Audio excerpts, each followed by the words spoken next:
gimana kabar kalian hari ini? Semoga dalam keadaan yang sehat ya. Video kali ini adalah alur cerita dari drama Korea yang berjudul Most episode ke-15. Tapi sebelum itu jangan lupa untuk subscribe channel ini agar kami makin semangat untuk upload video lainnya, dan agar tidak ketinggalan update terbaru, jangan lupa untuk aktifkan tanda loncengnya, dan jangan lupa juga untuk like, comment, and share video ini ya.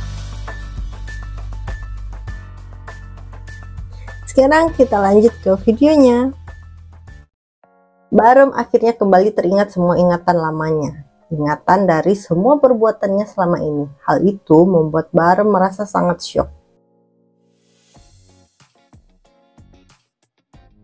Sementara itu, Mochi dan beberapa detektif lainnya mencurigai sebuah pisau yang menjadi barang bukti dalam kasus meninggalnya Nenek Bongyi, dan juga ditemukan bercak darah milik Kang Doksu.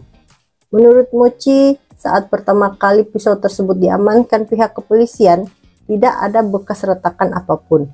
Namun kini pisau tersebut memiliki retakan di bagian tertentu. Mochi pun mencurigai jika seorang pelaku masih merupakan polisi karena mengetahui detail dari kasus yang dilakukan oleh Kang Doksu. Namun menurut detektif Kang, mereka tidak bisa mencurigai pelaku merupakan seorang polisi karena kantor polisi tempat mereka bertugas banyak dikunjungi oleh orang lain. Dan menurut Kapten Park, mereka harus merahasiakan apa yang sedang mereka ketahui saat ini dan diam-diam melakukan penyelidikan. Mochi pun kembali memeriksa rekaman CCTV di kantor dan menemukan sebuah rekaman yang terlihat terpotong. Mochi segera meminta bantuan seseorang untuk bisa kembali memulihkan data video tersebut. Tidak lama kemudian Mochi mendapat rekaman CCTV yang telah dipulihkan. Ternyata pria yang terlihat di CCTV sama dengan pria yang sebelumnya pernah memukul Mochi. Hal itu membuat Mochi berusaha mencari tahu keberadaan pria tersebut. Sementara itu Barem datang ke rumah sakit tempat Cikuk dirawat. Barem kembali teringat apa yang telah ia lakukan kepada Cikuk. Ternyata Dongku juga memberi kabar kepada Mochi. Namun saat akan masuk ke dalam ruangan Cikuk, Barem merasa takut. Karena mengalami kejadian yang sangat membuatnya syok, saat melihat Barem, Cikuk tidak mengingat kejadian apa yang telah Barem lakukan padanya. Namun sayangnya Cikuk hanya mengingat Barem, ia tidak mengingat kejadian apa yang membuatnya dirawat di rumah sakit. Bahkan ia juga tidak mengingat Dongku. Barem semakin merasa bersalah atas apa yang telah dilakukan pada Cikuk, Nenek Bongyi, bahkan kepada Muwon. Barem bahkan datang ke lokasi ia melukai Muwon. Barem merasa bahwa kini ia merasa bersalah kepada Mochi, Bongyi, bahkan kepada Cikuk.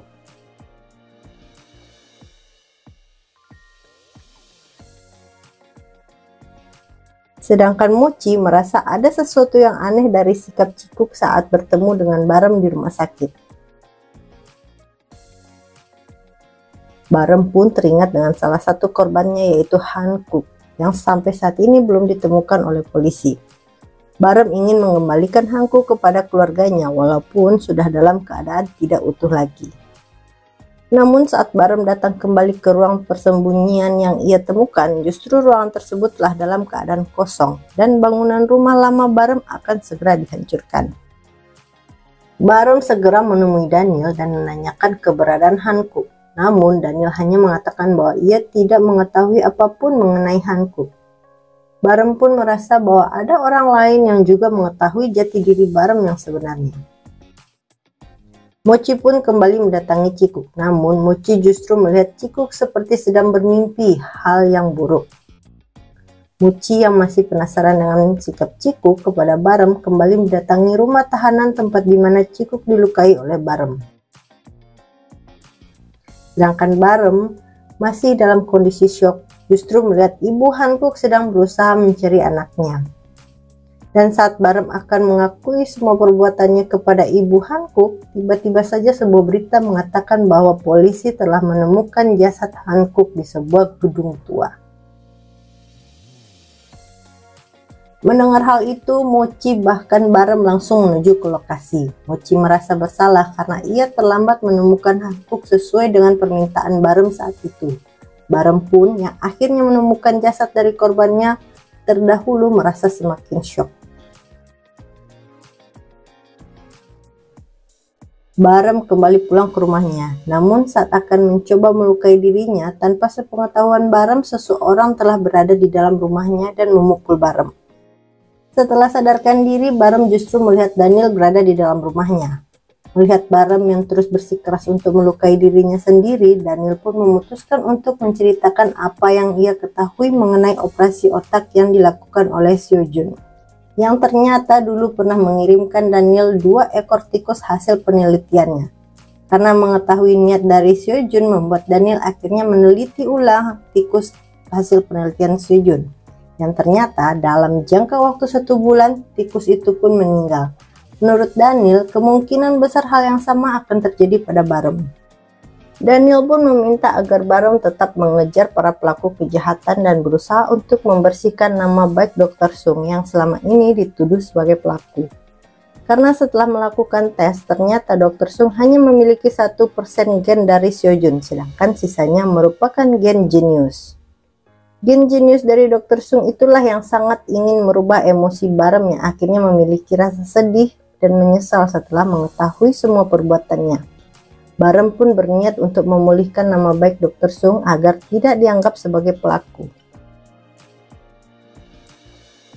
Rupanya rumor mengenai hubungan antara produser Choi dengan Dr. Sung sudah tersebar dengan luas. Bahkan pengasuh anak produser Choi bersikap tidak baik kepada anak produser Choi hanya karena Dr. Sung merupakan ayah dari anak tersebut. Saat pulang ke rumah, produser Choi berusaha menenangkan anaknya yang sedang menangis. Namun ia justru teringat saat bertemu dengan Seo-jun. Produser Choi pun melihat bekas memar di tangan anaknya yang akhirnya membuat produser Choi memasang CCTV di dalam rumahnya.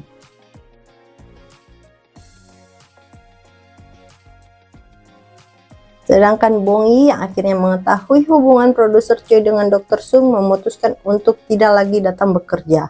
Hal itu membuat produser Choi merasa khawatir. Ia bahkan meminta bantuan Barem. Namun sayangnya Barem justru mengatakan bahwa ia tidak bisa membantu produser Choi. Produser Choi pun datang sendiri ke rumah Bong Yi, namun Bong Yi justru mempertanyakan hubungan produser Choi dengan Dr. Sung.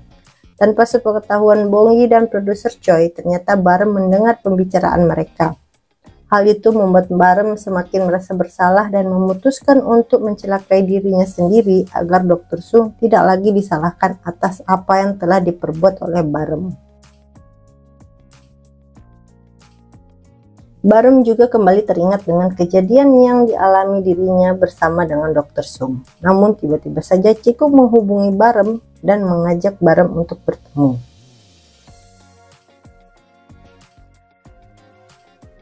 Barem akhirnya bertemu dengan Cikuk, namun Cikuk justru meminta agar Barem segera menyerahkan diri.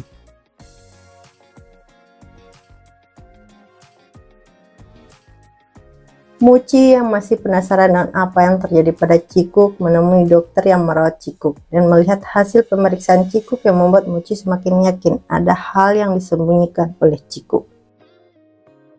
Tidak lama kemudian Mochi datang menemui Cikuk, namun kondisi Cikuk dalam kondisi tidak baik.